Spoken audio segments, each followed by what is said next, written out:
अस्सलाम वालेकुम, मैं हूं हबीब अकरम और आप देख रहे हैं नुक्ता नज़र। आज के प्रोग्राम में हम जो चीज़ें डिस्कस करने जा रहे हैं उनमें सर फहरिस्त है वज़ीर आज़म की कौमी असम्बली में तकरीर, और तकरीर में उन्होंने जो कुछ बताया उस पर भी गुफ्तगू करेंगे। और लेकिन ये बता दें कि PMLN के अरकान जैसे ही वज़ीर आज़म ने तकरीर शुरू की वो उठकर चले गए। और उसके साथ साथ मार्क ग्रासमैन का पाकिस्तान का दौरा, कि इस दौरे में उन्होंने क्या किया, पाकिस्तान और अमेरिका क्या नेटो सप्लाई खोलने पर मुत्तफिक हुए या नहीं, इम्कानात क्या है और रुकने की वजूहात क्या है। और लास्टली पाकिस्तान में उर्दू का मुस्तकबिल, इस वक्त फैसला लाहौर हाई कोर्ट के हाथों में है, क्योंकि गाजी इल्मुद्दीन नामी एक वकील हैं जिन्होंने उर्दू को सरकारी ज़ुबान बनाने के हवाले से लाहौर हाई कोर्ट में रिट दायर की है। और जानते हैं आप जैसा कि इस प्रोग्राम में अहम नुक्ता नज़र जो है वो है मुजीबुर रहमान शामी साहब का। अस्सलाम वालेकुम सर। ये गैर अहम भी मेरा ही है। गैर अहम मेरा सर। अहम और गैर अहम नहीं होता नुक्ता। जी सर। सर आप परेशान ना हो। सर चौधरी निसार साहब तो कह रहे थे कि हम देखेंगे कि एक सजा याफ्ता शख्स कैसे आएगा, मुजरिम है वज़ीर आज़म, उन्होंने देखा ही नहीं। तो वो कहाँ थे? जुमा पढ़ने गए होते मेरे ख्याल। वो मौजूद ही नहीं थे सर। मेरा ख्याल वज़ीर आज़म अचानक आए जी और उन्होंने तकरीर कर दी। चौधरी निसार अली समझे होंगे कि जुमे का दिन है, वो कहाँ आएंगे? शबखून किसी कैफियत थी जो दोपहर को मारा गया। जी। लेकिन सर जो वज़ीर आज़म ने कहा है, उन्होंने तो आज बिल्कुल एक धुला धुलाया जवाब दे दिया। उन्होंने कहा जी मेरा कोई कुछ नहीं बिगाड़ सकता सिवाय स्पीकर के। देखिए, वज़ीर आज़म की ये बात तो दुरुस्त है कि उन्हें इक़्तिदार के ऐवान से निकाला जा सकता है वोट ऑफ नो कॉन्फिडेंस के ज़रिए। ठीक है। उन्होंने चैलेंज किया कि आइए मेरे खिलाफ वोट ऑफ नो कॉन्फिडेंस पेश कीजिए, अदम एतमाद की तहरीक लाइए और मुझे मेरे खिलाफ पास करा लीजिए, तहरीक निकाल दीजिए मुझे। ठीक है। अगर ऐसा नहीं होता तो फिर स्पीकर फैसला करेंगे। जी ये बात तो दुरुस्त है कि रेफरेंस का फैसला स्पीकर ने करना है, ठीक है। लेकिन ये भी नज़रअंदाज ना कीजिए कि सुप्रीम कोर्ट उन्हें तौहीन अदालत का मुर्तकिब करार दे चुकी है, यानी कॉन्विक्ट है, सजा याफ्ता है। ठीक है जी। अब स्पीकर का ये इख्तियार है कि उस पर फैसला करे और चाहे तो इस रेफरेंस को इलेक्शन कमीशन को भेज दे। अच्छा, वो अदालत का काम करेगा स्पीकर या सिंपली? नहीं, स्पीकर जो है वो पोस्ट ऑफिस नहीं है। अच्छा। जो दस्तूर के अल्फाज मैंने पढ़े हैं और समझने की कोशिश की है, उसमें यह है कि स्पीकर अगर ये समझे मुनासिब तो आगे भेजे इलेक्शन कमीशन को। इसका कोई पैरामीटर कोई नहीं, वो उसकी राय है, सिर्फ उसकी राय है। हाँ जी। और अगर वो नहीं भेजता या भेजती इलेक्शन कमीशन को और खामोशी इख्तियार कर ली तो फिर खुद ब खुद 30 दिन के बाद वो रेफरेंस इलेक्शन कमीशन के पास चला जाएगा। ठीक है। फर्ज कीजिए स्पीकर उस पर बैठ जाती हैं और उस रेफरेंस को ना आगे भेजती हैं ना मंजूर करती हैं या मुस्तरद कर देती हैं कि ये रेफरेंस कोई नहीं है, तो फिर जो है रिट वो होगी अदालत में। अच्छा, यानी स्पीकर के पास 3 ऑप्शन है, आइदर वो आगे भेज दे, हाँ जी, या उसको रोक ले, हाँ जी, और लेकिन आप कह रहे हैं 30 दिन के लिए, 30 दिन के लिए, और या उसको मुस्तरद कर। हाँ, अगर वो मुस्तरद कर दे जी तो फिर तो क्या वही होगा? मुस्तरद हो गए। देखिए, सुप्रीम कोर्ट में या हाई कोर्ट में, और मुझे तो आज बता रहा था कि शायद सिंध हाई कोर्ट में और लाहौर हाई कोर्ट में दरखास्तें भी दायर हो गई। अच्छा। तो को वारंटों की रिट कहते हैं उसको, वो जारी की जा सकती है, उसकी दरख्वास्त दी जा सकती है कि जनाब ये तो सुप्रीम कोर्ट का फैसला है और स्पीकर साहबा तो इस पर कुछ नहीं कर रही, उन्होंने इसको गोल कर दिया है, तो हमारी दादरसी की जाए और ये फैसला किया जाए कि ये नाअहल हुए हैं कि नहीं हुए हैं। यानी मामला फिर आकर सुप्रीम कोर्ट में चला जाएगा। और सुप्रीम कोर्ट ने अब ये जो फैसला दिया है ना, उसके अल्फाज पे बड़ी बहस होती रही, दोस्तों के साथ भी, वकीलों के साथ भी। तो आखिर नतीजा ये निकला कि इसमें कहा गया है कि क्योंकि वजीर आजम की नाअहली भी हो सकती है, इसलिए सजा अब जो दी जा रही है उनको वो हल्की है। अच्छा, यानी ताबरखास्त अदालत। ठीक है, यानी उन्होंने नाअहली को असल सजा तस्वर किया है। वो सजा भी क्योंकि हो सकती है, इसलिए ये सजा जो है उस कम दी जा रही है, चंद लम्हे की कैद। अच्छा, ये उसका मतलब निकला है उस पैराग्राफ का जो कि अदालत ने लिखा है। ये तो कानूनी सी गुगली है। हाँ, कानूनी गुगली है ना जी। वकीलों के लिए ये गुगली नहीं है, हमारे जैसे आप जैसों के लिए ये गुगली है। तो ठीक है ना। मगर अब वकील भी क्योंकि माशाल्लाह जगह जगह से तरह तरह की फीसें लेते हैं, तरह तरह की बातें करते हैं, और माशाल्लाह बहुत सी अहलियत भी लोगों में नहीं रही, इसलिए न गुगलियां खेल ले की आदत उनको रही है और ना गुगलियों को समझने की आदत रही है। शम्स साहब, स्पीकर के पास मैं भी जा सकता हूं कि जी वजीर आजम के नहीं, खिलाफ आप ही स्पीकर के पास नहीं जा सकते। अच्छा, अरकान असेंबली जा सकते हैं, लीडर ऑफ द अपोजिशन जा सकते हैं, कोई दूसरा रुकन जा सकता है कि जनाब ये मसला पैदा हुआ है, इसको आप फैसला करें। तो मुस्लिम लीग नून की लीडरशिप जो है ये उसको फैसला करना चाहिए कि वो स्पीकर के पास जाए। ठीक है। अगर स्पीकर के पास नहीं जाते और अदालत के पास जाते हैं, ये भी मुमकिन है जी बिल्कुल, लेकिन फिर ये सोचा जाएगा कि भाई आप तो 30 दिन का जो स्पीकर के पास वक्त था वो तो नहीं दिया उनको, तो 30 दिन इंतजार करेगी अदालत, करना चाहिए उसको। ठीक है, क्योंकि स्पीकर की जो पावर एक्सरसाइज करने की मुद्दत खत्म हो जाए फिर अदालत उसमें बोले। तो वजीर आजम साहब जो हैं, ये बात तो दुरुस्त है कि उनको हाउस ही निकाल सकता है, स्पीकर रेफरेंस का फैसला कर सकती है, लेकिन स्पीकर रेफरेंस को मौत के घाट उतार कर उस पर नहीं बैठ सकती, उसकी खबर नहीं बना सकती। अगर ऐसा होगा तो फिर अदालत का दरवाजा खुला है और मामला फिर अदालत में जाएगा। शम्स साहब, वजीर आजम के बारे में कहा जा रहा है, आज जो बहुत सारे माहिरीन कानून है वो कह रहे हैं कि जाना ठहर गया है, मगरबी मीडिया भी ये कह रहा है कि इट्स मैटर ऑफ वीक्स। देखिए, बात तो ये है कि असूलन तो ऐसा ही हो जाना चाहिए था। अखलाकी तौर पर अगर वजीर आजम ये फैसला कर लेते, उनका कद बहुत ऊंचा हो जाता। अब ये कंट्रोवर्सी तो रहेगी। ठीक है, देखिए, मैं जो बड़े लीडर होते हैं वो कंट्रोवर्सीज में नहीं उलझते। आप देखिए, जब इंडिया में इलेक्शन हुए और सोनिया गांधी जो थी, उनके वजीर आजम बनने का फैसला हुआ कि वो वजीर आजम बनेगी। ठीक है, तो बीजेपी जो अपोजिशन थी उसने कहा कि हम इसे बर्दाश्त नहीं करेंगे क्योंकि वो बॉर्न इंडियन नहीं है जी। और ये सुषमा स्वराज जो थी वो वजीर इत्तलात रही हैं वाजपेयी साहब की हुकूमत में। उन्होंने कहा मैं टेंड करा दूंगी और मैं पूरे इंडिया का दौरा करूंगी और जगह जगह, मतलब एहतजाज। जब ये एहतजाज हुआ, एक पोलराइजेशन पैदा हुई, तो सोनिया गांधी ने यह ऐलान किया कि मैं उम्मीदवार नहीं हूं वज़ारत उज़्मा की। वो पीछे हट गए और इस तरह सोसाइटी को उन्होंने दोबारा एक मुत्तहिद कर दिया। वो देखिए, हम जो सोसाइटी में बार बार पोलराइजेशन पैदा करते हैं, ये कोई अच्छी बात नहीं है। तफरीक पैदा करना, लोगों को लड़ाना एक दूसरे से, खा अपोजिशन ये काम करे या हुकूमत ये काम करे, ये अच्छा काम नहीं है। शम्स साहब, कल के फैसले के बाद कुछ इलाकों में तो फसाद हुआ, लोगों ने डंडे बंदूकें चलाए, हवाई फायरिंग, लेकिन कल एक और अहम वाक़या, मुल्तान का इलेक्शन। नहीं, मुल्तान में कुछ लोगों ने मिठाई भी तकसीम की, लेकिन मुल्तान शहर के हल्के से पीपल्स पार्टी जीत गई। इसलिए ये हाँ, ये बात तो दुरुस्त है। आप देखिए, और कल पैरेलल चीजें थी। वो उस्मान भट्टी साहब है मेरा ख्याल, पीपल्स पार्टी के कैंडिडेट। उस्मान भट्टी साहब, उनके उनके मुकाबले में रियाज करशी था, मोइन रियाज करशी था। रियाज करशी साहब बड़े पुराने पॉलिटिशियन थे, उनके बेटे हैं। उनका मुकाबला था। ये रियाज करशी जो है, ये मुस्लिम लीग काफ में चले गए थे। अच्छा अच्छा, और फिर वहां से वापस आए इस टिकट के लिए। ठीक है, और ये कुछ बातचीत भी इनकी चलती रही शाह महमूद के साथ, उनके अजीज भी होते हैं, और उन्होंने इनके यहाँ आके बड़ा पड़ाव भी किया कि ये शायद तहरीक इंसाफ में शामिल हो जाए, फिर ये नून लीग में चले गए। अब मुस्लिम लीग नून जो है वो उसके जो वर्कर थे उनको ये फैसला पसंद नहीं आया। उनमें से वो बहुत से लोग तो दिल बर्दाश्ता होकर खामोश हो गए। और पीपल्स पार्टी जो है, उसके जो वर्कर थे, उस्मान भट्टी, वो एक आम वर्कर है, ना कोई सरमायादार, ना कोई जागीरदार, मोटरसाइकिल पे चलने वाला जी। पीपल्स पार्टी ने यह समझ के कि यहां से कौन सा जीतना है, उनको टिकट दे दिया। अच्छा, ठीक है ना।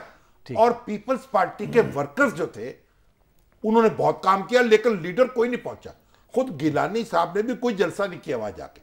अच्छा, तो कल के फैसले से कल हाँ, जो फैसला हुआ जी, उसके असरात ये हुए कि जो पीपल्स पार्टी के वर्कर खामोश थे और थके हुए थे और दिलचस्पी नहीं ले रहे थे, उनके ऊपर भी एक रद्द अमल हुआ और उन्होंने फिर जरा जोशो खरोश से काम किया। तो बड़ा टफ मुकाबला हुआ और 300-350 वोट जो है ना, उनके उससे वो जीत गए। करशी साहब पहले, करशी साहब हार गए और उस्मान भट्टी साहब जीत गए। पहले खबर ये आ रही थी कि मुस्लिम लीग नून जीत रही है, लेकिन बिल आखिर पीपल्स पार्टी जीती। अच्छा, अब आप ये सुप्रीम कोर्ट जो है उसका फैसला पहले आया था जमशेद दस्ती के खिलाफ, जमशेद दस्ती जीत गए और जमशेद दस्ती जीत गए। बिल्कुल ऐसा ही हुआ था। अब आया जनाब इनके खिलाफ, पीपल्स पार्टी वहां से जीत गई। तो सियासत जो है वो अपने तरीके से काम करती है। देखिए ना, और अदालत जो है वो अपने तरीके से काम करती है। तो दोनों, अब ये पीपल्स पार्टी को जो कामयाबी नसीब हुई है, क्योंकि ये रवायती तौर पर उसकी नशिस्त नहीं थी, ये नशिस्त खाली की थी जावेद हाशमी साहब की नशिस्त के नीचे कौमी असम्बली की। शाहिद महमूद साहब जो है वो एमपीए थे, वो भी तहरीक इंसाफ में शामिल हो गए। और ये जो शाहिद महमूद है, मैं आपको याद दिलाऊंगा, ये तहरीक खाकसार लीग जो है उसके सदर थे अशरफ खान, जो कौमी इत्तेहाद में शामिल थे। पीएनए के 9 सितारे थे, जो 9 लीडर, एक सितारा ये थे अशरफ खान। अच्छा, ये उनके भतीजे हैं। अच्छा, माशाअल्लाह। ये मुस्लिम लीग नून में थे और वहां से छोड़ के आ गए तहरीक इंसाफ में, और नशिस्त इनकी मिल गई पीपल्स पार्टी। अच्छा शामी साहब, फैसला असरअंदाज हुआ वोटिंग ट्रेंड्स के ऊपर थोड़ा सा, मगर आप नहीं आप क्या अब ये रिवर्स भी हो सकता है नहीं कि वोटिंग ट्रेंड्स फैसलों पर असरअंदाज हो? देखिए, वोटिंग ट्रेंड जो है उस पर तो असरअंदाज होता है। लोग हमारे अपने जज्बाती तरीके से सोचते हैं ना जी। वो तो सोचते हैं हमारा वजीर आजम है, जनाब गिलानी साहब है, पीर साई है, उनको जनाब ये कैसे हो गया, सजा हो गई, तो एक रद्द-ए-अमल होता है। लेकिन आप इससे घबराएं ना, वोट सिर्फ 22-23% पड़ा है। हाँ, ये इंपॉर्टेंट बात है। नेट वोट जो है वो बहुत थोड़ा है। 22% वोट पड़ा है। 1,88,000 वोटर्स थे और उनमें से 80,000 से भी कम लोगों ने वोट दिया होगा या 80,000 ने दिया होगा। तो ये भी एक अलार्मिंग बात है कि लोगों की बहुत बड़ी तादाद जो है वो इससे गैर मुतल्लिक रही है, एब्सटेन किया उन्होंने। वो प्रोबेबली पीटीआई की वजह से। पीटीआई तो ये कहेगी हमारे वोट हैं। अच्छा, लेकिन शाम साहब, कल जो वज़ीर आज़म ने तकरीर की उसमें एक जुमला बड़ा इंटरेस्टिंग था। वो था, कल नहीं आज जी आज, सॉरी माफ़ कीजिएगा, आज जो तकरीर की उसमें कहा कि जनरल कियानी साहब जो हैं वो बहुत जमहूरियत पसंद है। कुछ इसी तरह के बयानात जो हैं वो हमारे मियाँ नवाज शरीफ साहब भी देते हैं कि इनकी जमहूरियत पसंदी पे ये दोनों पार्टियां मुत्तफिक है, इसके अलावा किसी बात पे नहीं।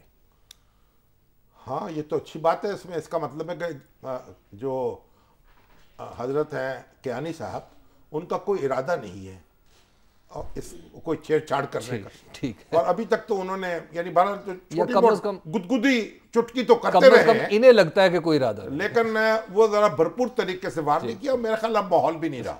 शब साहब, एक ब्रेक का वक्त आ गया है। ब्रेक के बाद हम गुफ्तगू करेंगे मार्क ग्रासमैन के दौरे पाकिस्तान के हवाले से कि इसमें क्या हो रहा है। आप देखते रहिए नुक्ता नज़र।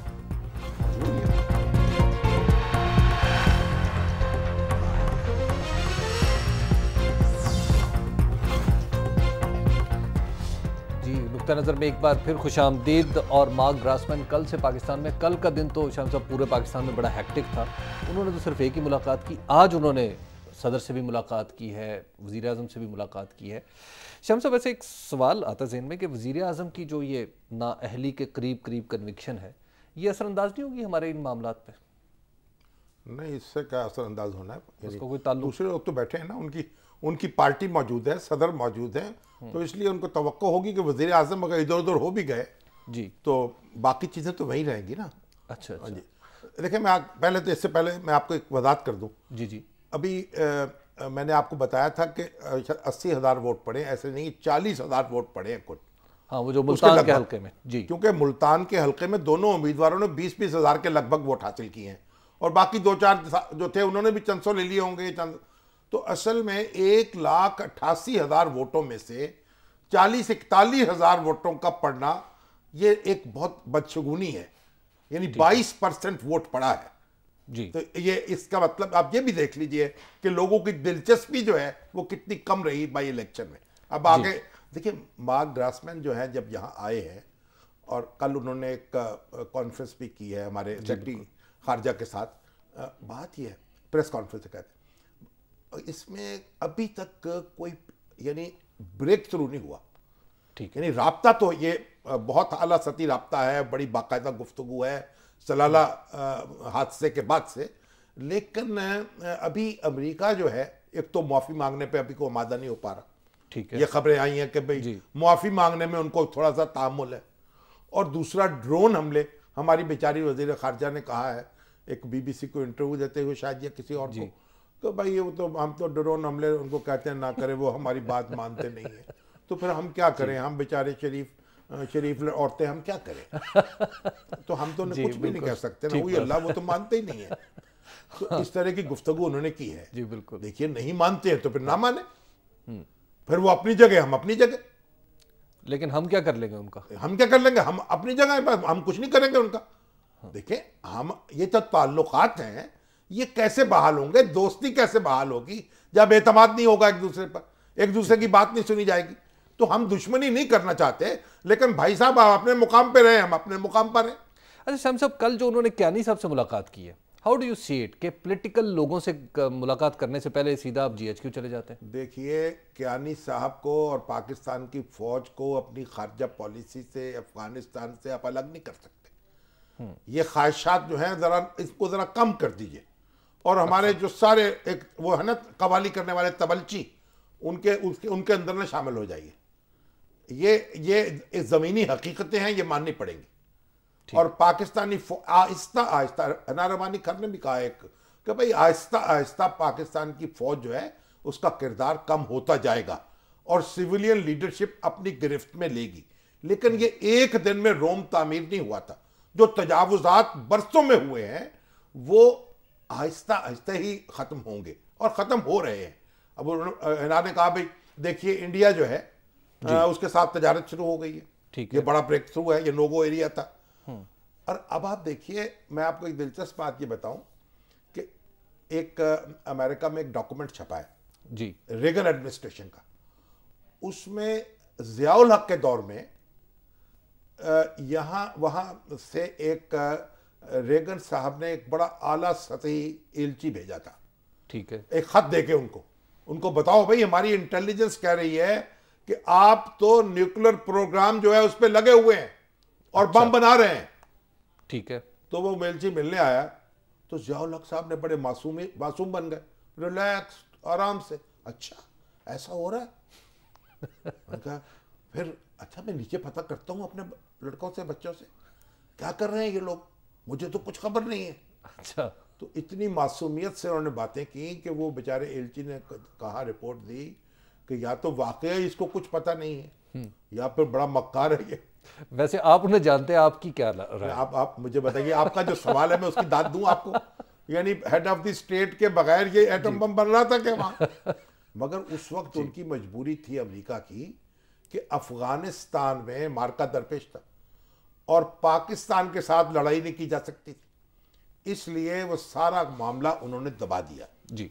तो मैं दोस्तों से कहा करता हूं कि जहाद अफगानिस्तान का जो तोहफा है पाकिस्तान को, वो पाकिस्तान का एटम बम है। अच्छा। और जनरल ज़ियाउल हक जो है उनको भी हमें याद रखना चाहिए। लेकिन फिलहाल तो ये एटम बम इधर ही चल रहा है, हमारी तरफ ही। नहीं, आपकी तरफ भी चल रहा, आपको ना होता तो पता चलता आपके साथ क्या हो रहा है। जो आपकी ताकत है इस वक्त, जो आप जो मोतबर बन के बैठे हैं, जो इंडिया भी आपको डराता धमकाता नहीं है उस तरह से, आपकी ताकत की वजह से। और जनरल ज़ियाउल हक ने ये कमाल किया कि इस प्रोग्राम को पाया तकमील तक पहुंचाया। ठीक है। बम बना दिया जी। यानी भुट्टो साहब ने इसका तसव्वुर दिया था और इन्होंने बनाया इन्होंने, तो इनके लिए भी कलमा खैर कहना चाहिए इस हवाले से। शम्स साहब, एक ब्रेक का वक्त हो गया और ब्रेक के बाद हम गुफ्तगू यहीं से आगे बढ़ाएंगे। आप देखते रहिए नुक्ता नज़र।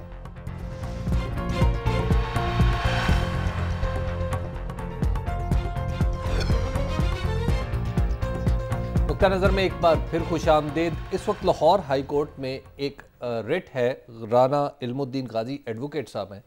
सर, इन्होंने रिट दायर किया कि उर्दू को सरकारी ज़ुबान बना दिया जाए। नहीं, उर्दू सरकारी ज़ुबान तो उस दस्तूर ने डिक्लेयर कर रखा है। 15 साल के अंदर इसको सरकारी ज़ुबान बनना था, बाकायदा तौर पर बनना था। 1973 में जी, ये मंजूर हुआ था ना दस्तूर, 1988 में होना था, लेकिन दस्तूर बेचारा ही नहीं रहा तो सरकारी ज़ुबान क्या बनती। ठीक है। अब वो दरख्वास्त जो डाली है इल्मुद्दीन साहब ने, उनकी बड़ी यानी हिम्मत है, लेकिन पहले भी एक दरख्वास्त डाली थी किसी को, ख्वाजा शरीफ साहब के दौर में। अच्छा। तो जब वो ना कोई पैरवी करने वाला वकील गया और ना कोई दरख्वास्त गुजार गया तो इन्होंने फिर डिसमिस कर दी।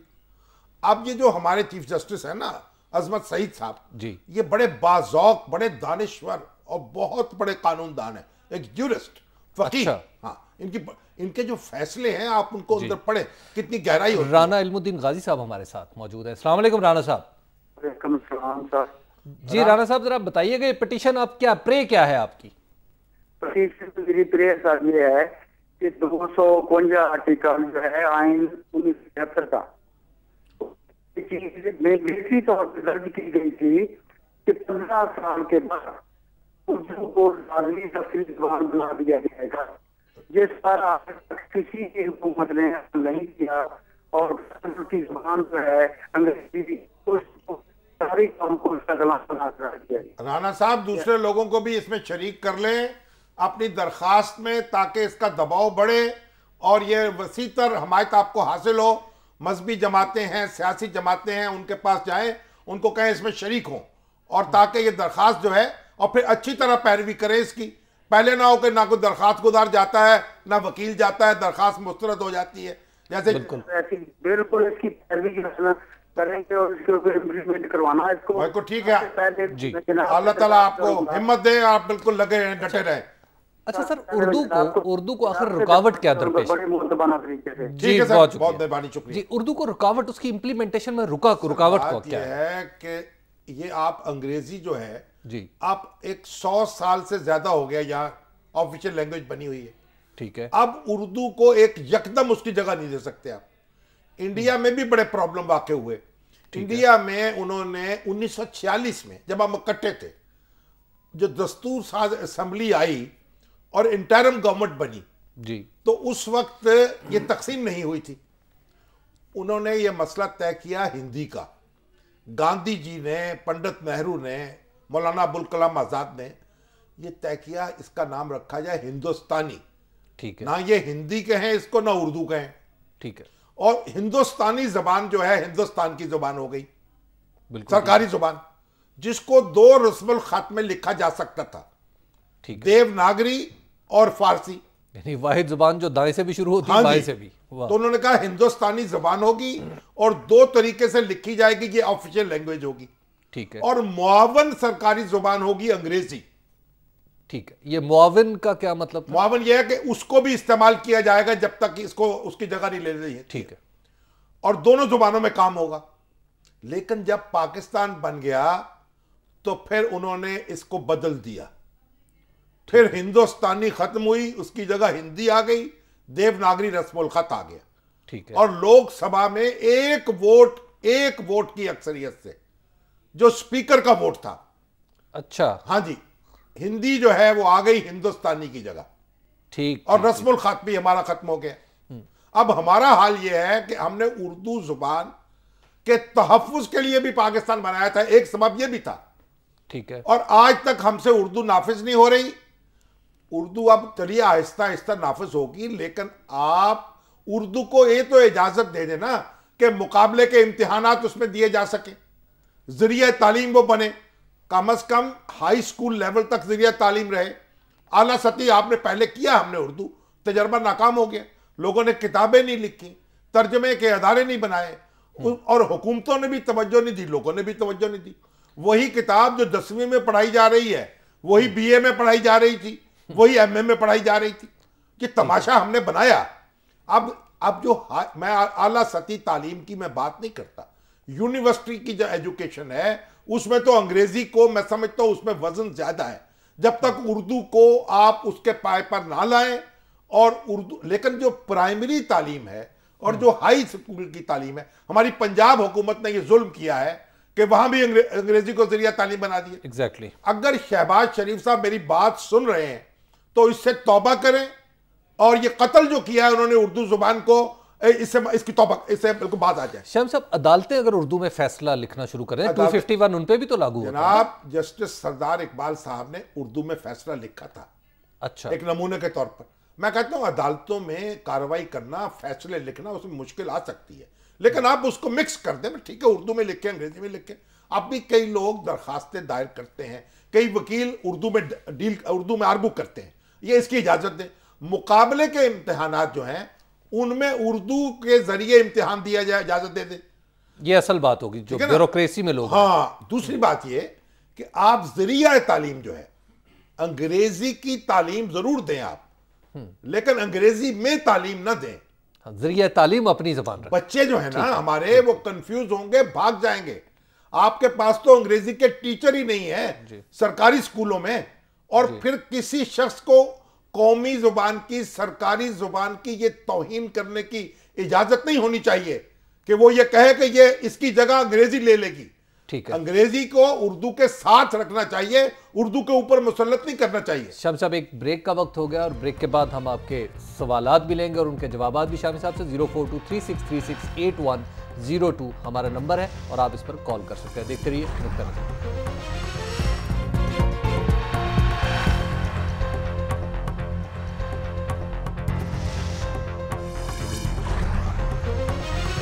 नुक्ता नज़र में एक बार फिर खुशामदीद। हम चलते हैं सवालात के सिलसिले की तरफ और फेसबुक पर शाम साहब हुज़ैफ़ा आरिफ साहब हैं, इन्होंने सवाल पूछा है और कहते हैं कि मैं आपसे बड़ा एक सादा सा सवाल पूछना चाहता हूं कि आपने उस दिन पीटीआई का जलसा जो क्वेटा में था उस पर डिस्कस क्यों नहीं किया। ये इन्होंने चंद मिनट पहले पोस्ट किया है। ये हुज़ैफ़ा साहब कहाँ के रहने वाले हैं? ये कि हुज़ैफ़ा टम्बकटो में रहते हैं कि घाना में रहते हैं कि जिम्बाब्वे में रहते हैं?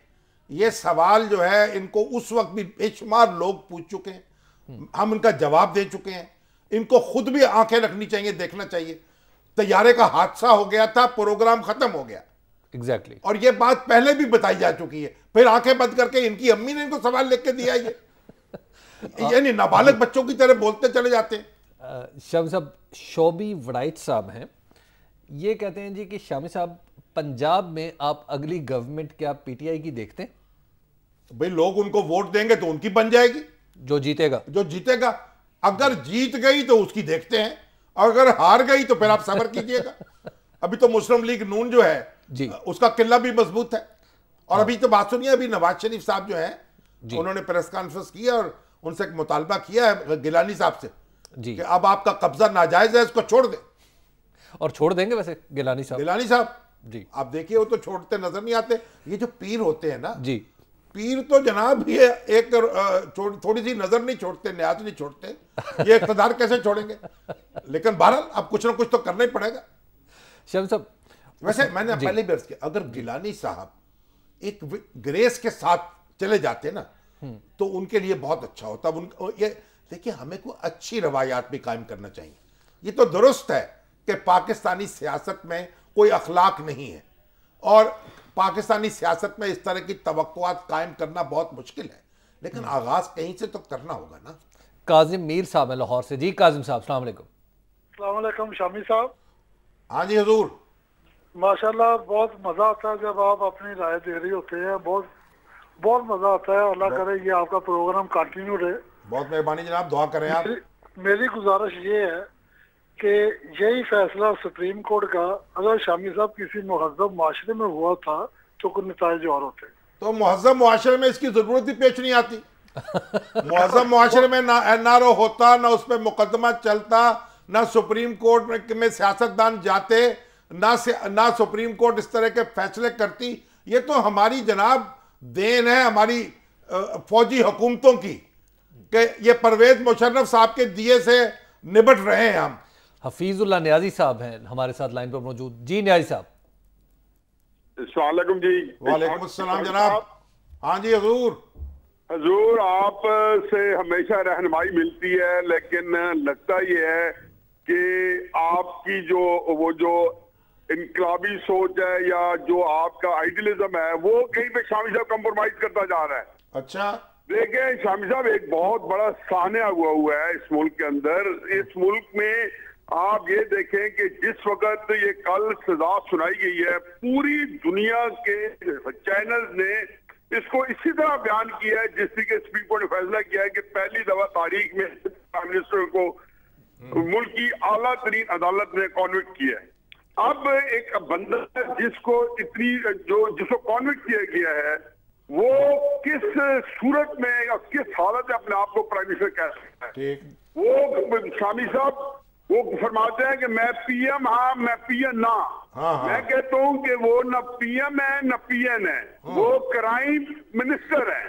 क्या है? वो एक मुजरिम मिनिस्टर है। क्या आपने ख्याल था कि उनको होशमंदी से नहीं, हफीजुल्लाह साहब क्या कहा है आपने? क्या है वो भाई? क्या है वो? प्राइम मिनिस्टर नहीं है तो क्या है? ना वो प्राइम मिनिस्टर है ना वो पीएन है, वो एक क्राइम मिनिस्टर है। क्राइम मिनिस्टर है। क्राइम मिनिस्टर है। मैंने समझा क्राइम मिनिस्टर है।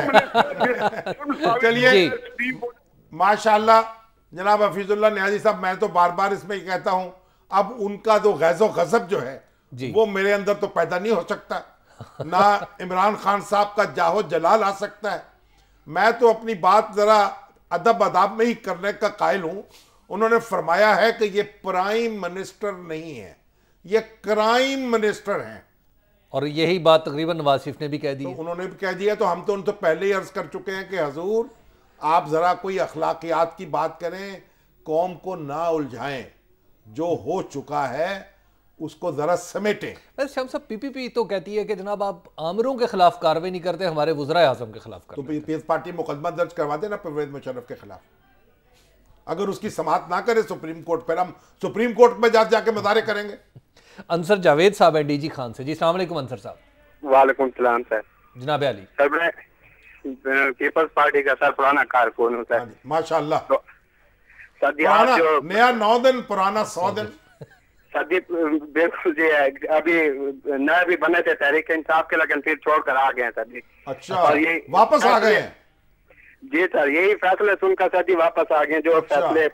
जो फैसले नसीम हसन शाह ने भुट्टो के खिलाफ दिए थे सर जी, फर्द जुर्म कुछ और थी, उसके खिलाफ फैसला कुछ और आया, और उसके साथ ही आज दूसरी फर्द जुर्म आई है जिसमें फैसला कुछ और आया। अच्छा, अब आप ऐसा करें, आप एक ऐसा करें, मुझे आपके जज्बात का बड़ा ख्याल है, जरा भुट्टो साहब का मुकदमा भी पढ़ लें और जरा इनका मुकदमा भी पढ़ लें गिलानी साहब का, तो मेरा ख्याल आपको दोबारा तहरीक इंसाफ में जाने में आसानी हो जाएगी।